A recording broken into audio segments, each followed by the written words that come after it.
ಆಮೇಲೆ ಇನ್ನೊಂದು ರೈತರಿಗೀಗ ದೊಡ್ಡ ಸಮಸ್ಯೆ ಅಡಿಕೆ ಬಂದಾಗ ಅಡಿಕೆ ಹಾನಿಕಾರಕ ಅಂತ ಹೇಳ್ತಾ ಇದ್ದಾರೆ. ಅದ್ರ ಬಗ್ಗೆನೂ ನಮ್ಮ ಇನ್ಸ್ಟಿಟ್ಯೂಟಲ್ಲಿ ರಿಸರ್ಚ್ ಆಗ್ತಾ ಇದೆ. ಅದು ಫಸ್ಟ್ ಆಫ್ ಇಟ್ಸ್ ಕೈಂಡ್ ಅಂತ ಹೇಳ್ಬೋದು.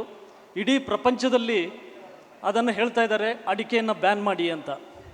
ಆದರೆ ನಾವು CPCRIಯಲ್ಲಿ ಗೌರ್ಮೆಂಟ್ ಆಫ್ ಇಂಡಿಯಾಕ್ಕೆ ತುಂಬ ಥ್ಯಾಂಕ್ಸ್ ಹೇಳ್ತಾ ಇದ್ದೀವಿ. ಇಡೀ ಪ್ರಪಂಚದಲ್ಲಿ ಎಲ್ಲಿಯೂ ಕೂಡ ಇಷ್ಟು ದೊಡ್ಡ ಪ್ರಮಾಣದಲ್ಲಿ ಇದ್ರ ಬಗ್ಗೆ ಸಂಶೋಧನೆ ಆಗ್ತಾ ಇರಲಿಕ್ಕಿಲ್ಲ. 10 ಕೋಟಿ ಗೌರ್ಮೆಂಟ್ ಆಫ್ ಇಂಡಿಯಾ ಸ್ಯಾಂಕ್ಷನ್ ಮಾಡಿದೆ. ಇದರಲ್ಲಿ 11 ಬೇರೆ ಬೇರೆ ನಮ್ಮ ದೇಶದಲ್ಲಿ ಇರುವ ರೆಪ್ಯೂಟೆಡ್ ಇನ್ಸ್ಟಿಟ್ಯೂಟ್ ಇದ್ರ ಬಗ್ಗೆ ವರ್ಕ್ ಮಾಡ್ತಾ ಇದ್ದಾರೆ. ನನ್ನ ಐಡಿಯಾ ಪ್ರಕಾರ ಇನ್ನೊಂದು 2 ವರ್ಷದಲ್ಲಿ ನಮ್ಮ ವಿಜ್ಞಾನಿಗಳು ನಮ್ಮ ಈ ಬೆಳೆಯಾದ, ನಿಮಗೆ ಗೊತ್ತಿದೆ ಅಡಿಕೆ ಇಲ್ಲಿ ಇದು ಪ್ರಾಮುಖ್ಯತೆ ಬೆಳೆ, 70% ಬೇರೆ ದೇಶದ ಎಲ್ಲ ಇದಕ್ಕೆ ಹೋಲಿಸಿದ್ರು 70% ಟೋಟಲ್ ಅಡಿಕೆ ಏರಿಯಾ ಭಾರತದಲ್ಲಿದೆ, 74% ಟೋಟಲ್ ಪ್ರೊಡಕ್ಷನ್ ಭಾರತದಲ್ಲಿ ಬರ್ತಾ ಇದೆ. ಹಾಗಾಗಿ ನಾವು ಭಾರತದ ಸೈಂಟಿಸ್ಟು ಇದನ್ನು ಪ್ರೂವ್ ಮಾಡಿ ತೋರಿಸ್ಬೇಕಾಗಿದೆ ಅಡಿಕೆ ಹಾನಿಕಾರಕ ಅಲ್ಲ ಅಂತ. ಸೊ ಆ ನಿಟ್ಟಿನಲ್ಲಿ ನಮ್ಮ CPCRIಯಲ್ಲಿ ವರ್ಕ್ ಆಗ್ತಾಯಿದೆ. ಮೂರನೇದಾಗಿ ಇದರದ್ದು ಮಾಯ್ಶ್ಚರ್ ಕಂಟೆಂಟ್, ನಮ್ಮ ಕ್ಯಾಂಪ್ಕೋದು ಅಧ್ಯಕ್ಷರು ಇಲ್ಲೇ ಕೂತಿದ್ದಾರೆ. ಐ ಥಿಂಕ್ ಆವಾಗ ಅವರು ಸಮಸ್ಯೆಯನ್ನು ಎದುರಿಸ್ತಾ ಇದ್ದಾರೆ. ಅದ್ರ ಬಗ್ಗೆನೂ ನಾವು ರಿಸರ್ಚ್ ಮಾಡ್ತಾ ಇದ್ದೀವಿ. ನನ್ನ ಐಡಿಯಾ ಪ್ರಕಾರ 1 ಅಥವಾ 2 ತಿಂಗಳಲ್ಲಿ ನಮ್ಮ ರಿಪೋರ್ಟ್ FSSAIಗೆ ನಾವು ಸಬ್ಮಿಟ್ ಮಾಡ್ತೀವಿ. ನಾವು ಆವಾಗ ಡಿಸ್ಕಸ್ ಮಾಡ್ತಾ ಇರಬೇಕಾದ್ರೆ MP ಹತ್ರ ಡಿಸ್ಕಸ್ ಮಾಡ್ತಾ ಇದ್ದೀವಿ. ಅವ್ರು ಹೇಳಿದರು, ನಿಮ್ಮದು ಏನೇ ಸಮಸ್ಯೆ ಇದ್ದರೂ ಹೇಳಿ, ನಾವು ನಿಮ್ಮ ಜೊತೆ ಇದ್ದೀವಿ ಆ್ಯಂಡ್ ಎಲ್ಲರೂ ಒಟ್ಟಾಗಿ ಇದ್ರ ಬಗ್ಗೆ ಕೆಲಸ ಮಾಡೋಣ ಅಂತ ಹೇಳಿ ಅವ್ರು ನಮಗೆ ಇನ್ಫ್ಯಾಕ್ಟ್ ತುಂಬ ಒಂಥರ ಪ್ರೋತ್ಸಾಹ ಮಾಡ್ತಾ ಇದ್ದಾರೆ.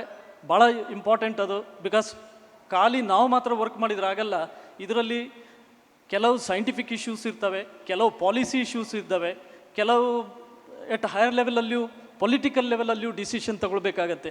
ಹಾಗಾಗಿ ನನ್ನ ಐಡಿಯಾ ಪ್ರಕಾರ ಎಲ್ಲರೂ ಸೇರಿ ವರ್ಕ್ ಮಾಡಿದರೆ, ರೈತರು, ಸೈಂಟಿಸ್ಟು, ಆಮೇಲೆ ಪಾಲಿಸಿ ಮೇಕರ್ಸು, ಪೊಲಿಟಿಷಿಯನ್ಸ್ ಎಲ್ಲರೂ ಸೇರಿ ವರ್ಕ್ ಮಾಡಿದರೆ ನನ್ನ ಐಡಿಯಾ ಪ್ರಕಾರದಲ್ಲಿ ಯಾವ ಈ ಅಡಿಕೆಯಲ್ಲಿ ನಾವು ಸಮಸ್ಯೆಯನ್ನು ಎದುರಿಸ್ತಾ ಇದ್ದೀವಿ, ನನ್ನ ಐಡಿಯಾ ಪ್ರಕಾರದಲ್ಲಿ ಇನ್ನು ಮುಂದಿನ ದಿವಸದಲ್ಲಿ ನಮ್ಮ ದೇಶ, ನಾನು ಮೇಯ್ನಾಗಿ ಹೇಳೋದೇನೆಂದರೆ, ಅದರ್ವೈಸ್ ಈಗ ಚೈನಾದವರು ಇದ್ರ ಬಗ್ಗೆ ತುಂಬ ವರ್ಕ್ ಮಾಡ್ತಾ ಇದ್ದಾರೆ. ಅವ್ರಿಗಿಂತ ಮೊದಲು ನಾವು ಇದನ್ನು ಮಾಡಿ ತೋರಿಸ್ಬೇಕಾಗಿದೆ. ಇದು ಭಾರತದ ಒಂದು ಕ್ರಾಪ್.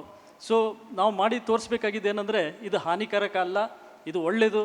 ಅದರ ಮಧ್ಯದಲ್ಲಿ ನಾವೀಗ ತೆಂಗಿನಲ್ಲಿ ಬಹಳ ಮೌಲ್ಯವರ್ಧನೆ ಪದಾರ್ಥಗಳನ್ನು ತಯಾರು ಮಾಡ್ತಾಯಿದ್ದೀವಿ. ಅಡಿಕೆದು ಇವತ್ತು ನೀವು ನೋಡಿದರೆ ಎಷ್ಟು ಪ್ರೊಡ್ಯೂಸ್ ಆಗುತ್ತೆ, ಅದರಲ್ಲಿ 95% ಚಿವಿಂಗಿಗೆ ಹೋಗ್ತಾ ಇದೆ. ನಮ್ಮ ಐಡಿಯಾ ಏನಂದರೆ, ಇದನ್ನು ಕಡಿಮೆ ಮಾಡಿಬಿಟ್ಟು ಆದಷ್ಟು ಮೌಲ್ಯವರ್ಧನೆ ಪದಾರ್ಥಗಳನ್ನು ತಯಾರು ಮಾಡಬೇಕಂತ. ಆ ನಿಟ್ಟಿನಲ್ಲಿ ಈಗ ನಿಮ್ಯಾನ್ಸ್ ಜೊತೆ ನಮ್ಮದೊಂದು ಕೆಲಸ ಆಗ್ತಾಯಿದೆ.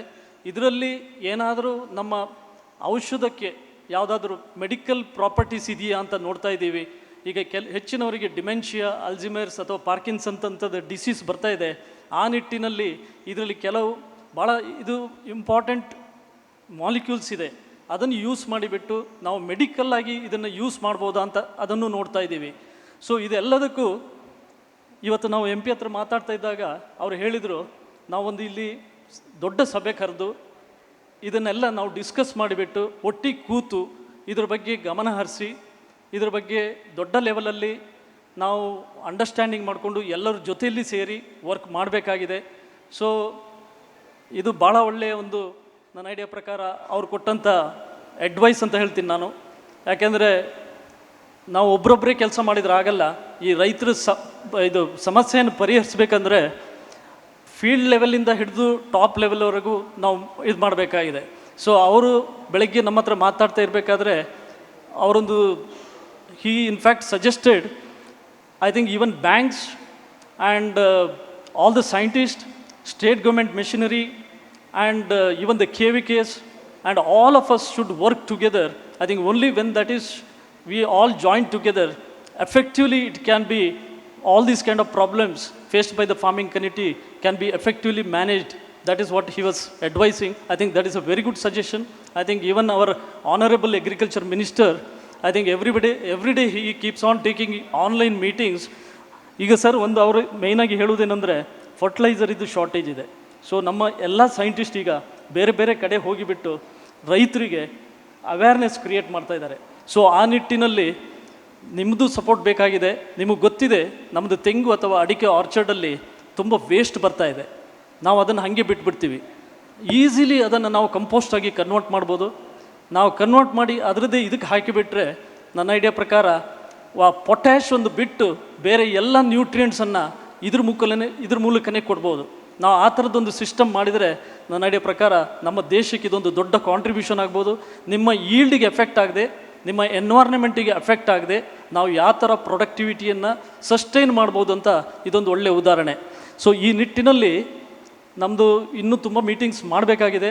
ಇವತ್ತು ನನ್ನ ಐಡಿಯಾ ಪ್ರಕಾರ ಇಲ್ಲಿ ಭಾಳ ನಾನು ಹೇಳಬೇಕಂದ್ರೆ MP ಅವ್ರನ್ನ ಕರೆದಿದ್ದೀವಿ, ಬಟ್ ಜನ ತುಂಬ ಕಮ್ಮಿ ಇದ್ದಾರೆ. ಅದಕ್ಕೆ ಕ್ಷಮೆ ಕೇಳ್ತೀನಿ ಸರ್. ನಾನು ಇನ್ನೊಂದು ಸಲ ನಾವು ವಿಟ್ಲದಲ್ಲಿ ಮತ್ತು ಒಂದು ಸಲ ನೀವು ಮ್ಯಾಂಗ್ಳೂರಲ್ಲಿ ಹೇಳಿದ್ವಿ, ಸೊ ಅಲ್ಲಿ ಮತ್ತು ಕಾಸರಗೋಡಿಗೂ ನಾನು ಬರಬೇಕಂತ ಹೇಳ್ತಾ ನೀವು ಬಂದಿದ್ದಕ್ಕೆ ತುಂಬ ಥ್ಯಾಂಕ್ಸ್ ಸರ್. ನಾನು ಹಾಗೆ ಕ್ಯಾಂಪ್ಕೋದು ಪ್ರೆಸಿಡೆಂಟು ಇದ್ದಾರೆ.